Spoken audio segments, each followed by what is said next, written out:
relatar os fatos e dar minha opinião particular, deixando para cada pessoa que ouvir esse relato ter sua própria interpretação da forma que lhe for mais conveniente.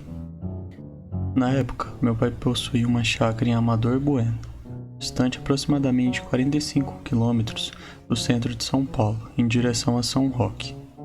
Naquela época, a região toda não possuía muitas casas, predominando a mata, muito verde, árvores diversas e vegetação típicas da região, pois ainda não haviam iniciado o desmatamento que existe atualmente.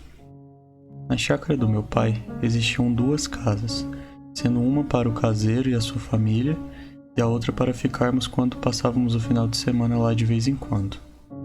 Ao redor existiam outras chácaras, e bem próximo existia um curral onde eram deixados alguns cavalos. Em um determinado final de semana, fomos para lá eu, meu pai, a minha mãe, minha avó, minha tia e seu filho, meu primo Vanderlei. Eu e o Vanderlei sempre gostamos muito de histórias de fantasmas, sobrenatural em geral. Estávamos sempre por dentro das lendas e das histórias das criaturas como vampiros, lobisomens, mulas sem cabeça, etc.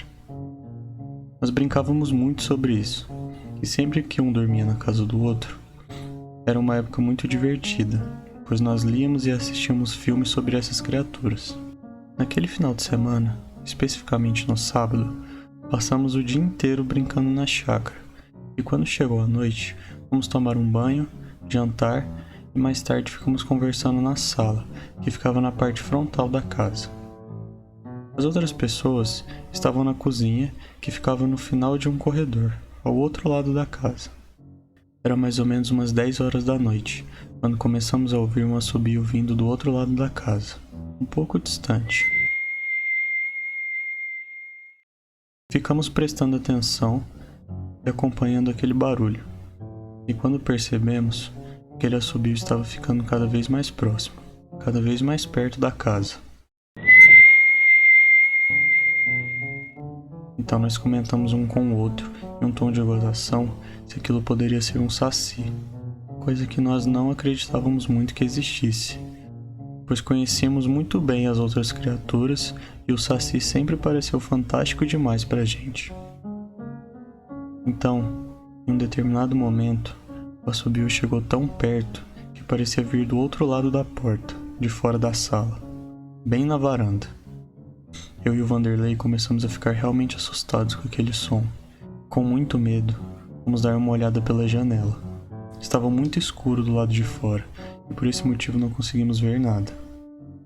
Em seguida, o assobio foi se afastando, e conforme se afastava, os cavalos no curral ficavam cada vez mais agitados, relinchando e correndo de um lado para o outro, como se estivessem loucos.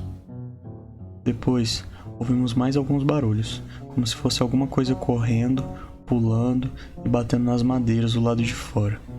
Contei para o meu pai e para minha mãe. Eles não quiseram que a gente saísse lá fora, dizendo que de manhã cedo eles iriam ver se tinha acontecido alguma coisa.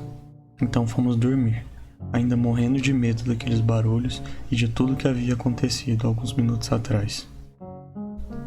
Quando amanheceu, fomos logo examinar os arredores para ver se encontraríamos algo de anormal.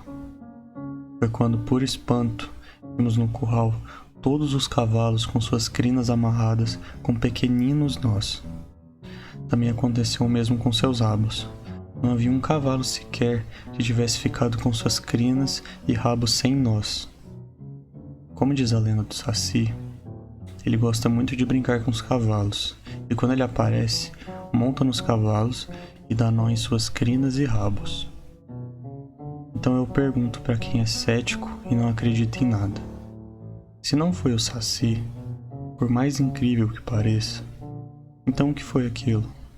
E quem ou o que teria amarrado todos os rabos e crinas dos cavalos que estavam naquele curral, sendo aproximadamente 8 cavalos com pequeninos nós, minúsculos mesmo? Acredito eu que ninguém passaria a noite toda dando nós nos pelos dos cavalos, ainda mais pequenos daquele jeito. Sem contar que estava escuro. Ninguém faria isso apenas por brincadeira, e ainda com aquela precisão toda que os nós foram feitos. Agora que é incrível eu sei que é, mas que aconteceu, eu garanto que aconteceu. Para reforçar a veracidade desse relato, eu não omiti nomes, nem tampouco o local onde ocorreram os fatos, deixando bem nítido para quem quiser analisar. É claramente sabido que muitas coisas estranhas acontecem no mundo, várias delas sem explicação. Por isso que uma das frases mais verdadeiras que eu vi até hoje é que a verdade está lá fora. Basta ter coragem para sair e vê-la. E para mim e para o meu primo, foi o que realmente aconteceu. Boa noite.